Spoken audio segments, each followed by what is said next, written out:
আসসালামু আলাইকুম। আপনারা দেখতে পাচ্ছেন গোল্ডের ডেইলি চার্ট। সো আজকে ট্রেডিং প্ল্যানটা অ্যাকচুয়ালি কীরকম হইতে পারে বা আমাদের কি করা উচিত। আপনারা দেখতে পাচ্ছেন এখানে একটা, দুইটা, তিনটা বুলিশ ক্যান্ডেল হয়েছে এবং এটা একটা আফটারনুন মার্কেট। এখন এইখানে যে প্যাটার্নটা আপনারা দেখতে পাচ্ছেন, ওভারঅল বিষয় আমরা চিন্তা করলে যেটা বুঝতে পারি, এখন সকলের একটা সেন্টিমেন্ট হচ্ছে মার্কেট উপরে যাবে। এটা কিন্তু কালকের একটা বাচ্চা দেখলেও সে চিন্তা করবে যে মার্কেট উপরে যাবে, এরকম একটা সেন্টিমেন্ট কিন্তু সবার কাজ করছে এখন। সো যখন মানুষের এরকম সেন্টিমেন্ট কাজ করে তখন কিন্তু মার্কেটে বেশি ম্যানিপুলেশন হয়, অ্যাসেল হিট হয়, মার্কেট ওঠানামা বেশি করে, মার্কেট তার ডিরেকশনে যাইতে পারে না যতক্ষণ না পর্যন্ত মার্কেট রিটেল ট্রেডারদেরকে মার্কেট থেকে আউট করতে না পারে। সো এখন আমাদের কি করা উচিত? এখন আমি যেটা মনে করি, যদিও বাইং প্রেশার আছে, বাট অপেক্ষা করতে হবে। হুট করে আপনি বাই করতে পারবেন না কিংবা সেলও করতে পারবেন না। আপনাকে বুঝতে হবে বাইং প্রেশারটা বলবৎ আছে কি না, নাকি সেলিং প্রেশারে চলে আসতেছে, বায়ার সেলে কনভার্ট হচ্ছে কি না। এখন এইখান থেকে এই মুভমেন্টটার মধ্যে একটা ফিবোনাকি টুলস ড্র করবেন প্রয়োজনে, এবং এই যে মুভমেন্টটা হয়েছে তার একটা কারেকশন দরকার আছে বলে মনে করি আমি।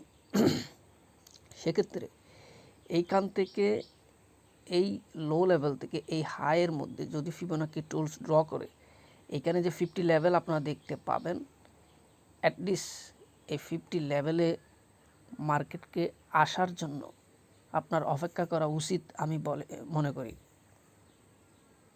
যদি আসে তখন আপনার বাইং অপরচুনিটি খুঁজবেন, আসলেই বাই করবেন বিষয়টা এরকম না।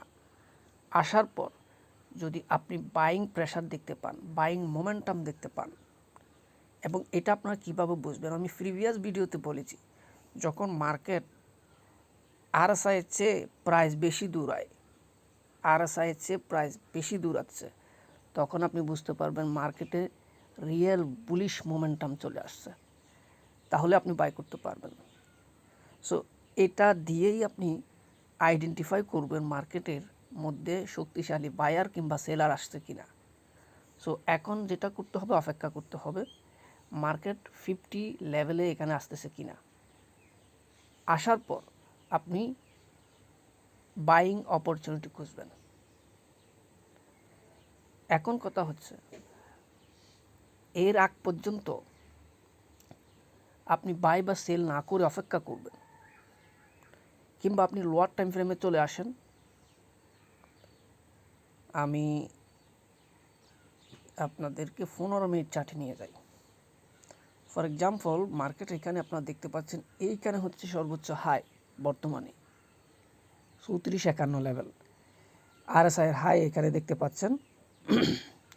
এখন মার্কেট যদি এই হাইয়ে চলে আসে কিন্তু প্রায় আরএসআই অনেক নিচে যদি অবস্থান করে, সেক্ষেত্রে আপনি বুঝতে পারবেন যে মার্কেটে বাইং প্রেশার চলে আসতেছে।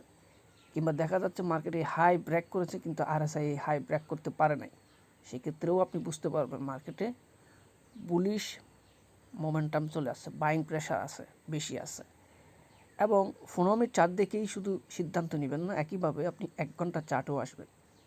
আপনি দেখবেন এই যে হাই, আরএসআইয়ের যে হাই এবং এই যে হাই, প্রাইসের যে হাই, এই হাই ওভারটেক করছে কিন্তু এই হাই ওভারটেক করে নাই। দ্যাট মিন্স মার্কেটে বাইং প্রেশার চলে আসছে। সো এটা কম বেশি হইতে পারে বাইং প্রেশারটা, এমন না যে একেবারে আকাশে চলে যাবে।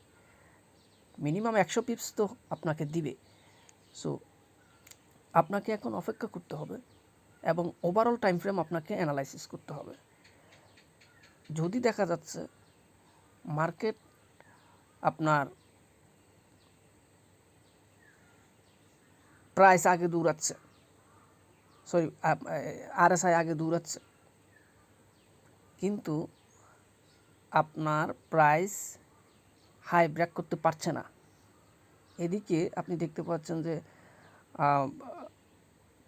আরএসআই এই হাইয়ের উপরে চলে গেছে, হায়ার হাই তৈরি করছে, কিন্তু প্রাইস হায়ার হাই করতে পারছে না। এই রেসিস্ট্যান্টের কাছাকাছি গিয়ে স্ট্যাক করতেছে, অবস্থান করতেছে, এটা ব্রেক করতে পারছে না।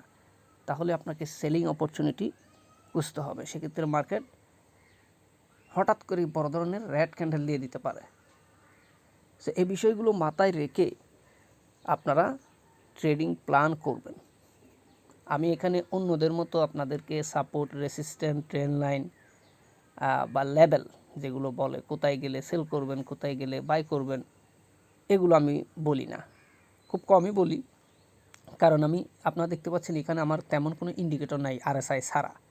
আমি support, resistant, trend line, supply zone, demand zone কিছুই দেখি না, কোনো কিছুই আমি দেখি না। আমি জাস্ট মার্কেটে এইভাবে আমার একেবারে সাদা মাটা অবস্থায় আমার এই চার্টটা থাকবে। আমি শুধু দেখব মার্কেটের বাইং প্রেশার আছে নাকি আপনার সেলিং প্রেশার আছে। যদি আমি আরএসআইয়ের সাথে মার্কেটের প্রাইজের কোনো রকম মিল না পাই, ম্যাচ করতে না পারি, দেখা যাচ্ছে যে আরএসআই কম দূরাচ্ছে, প্রাইস বেশি দূরাচ্ছে, সেক্ষেত্রে আমি বাইং অপরচুনিটি খুঁজে একটা সাপোর্ট জোন থেকে, সাপোর্ট জোনেরও প্রয়োজন হয় না, যেখান থেকে আমি দেখতে পাচ্ছি যে বাইং প্রেশার চলে আসছে, অলরেডি বাই হয়েও গেছে, তারপরেও মার্কেট যেখানে থাকে আমি সেখান থেকে বাই করি এবং একটা 1-1.5 পিপস নিচে আমি এসএলটা দিই।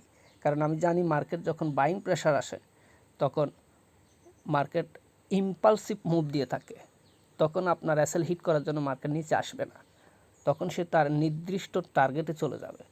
এবং সেক্ষেত্রে মার্কেট বায়ারদের এসএল হিট করে না, সেলারদেরই এসএল হিট করে, বেশিরভাগ সময় এটাই হয়। সো আমার এখানে কোনো রকম support line, resistant, supply zone, demand zone, trend line, fair value gap কোনো কিছুরই প্রয়োজন হয় না আমার। আমি শুধু দেখি আরএসআই আর হচ্ছে প্রাইস এরেকশন। আপনার যখন মার্কেট মুভ করবে, সেটা ডাউন সাইড হোক, আপসাইড হোক, সেটা রিয়েল নাকি ফেক, সেটা আমাকে আরএসআই এর সাথে আমি ম্যাচ করলেই বুঝতে পারি। এতে করে আমি অ্যানালাইসিস করে এন্ট্রি নিয়ে থাকি, আপনিও সেভাবে নিতে পারেন। আর আপনি যদি নিতে না পারেন, বুঝতে না পারেন, আমাদের সাথে ইনবক্সে যোগাযোগ করবেন টেলিগ্রামে, আমাদের চ্যানেলের মধ্যে আমরা আমাদের অ্যানালাইসিসগুলো শেয়ার করে থাকি। সেক্ষেত্রে আপনারা আমাদেরকে সেখানে ফলো করতে পারেন। সকলে ভালো থাকবেন। আজকে পর্যন্তই। আসসালামু আলাইকুম ওয়া রাহমাতুল্লাহি ওয়া বারাকাতুহু।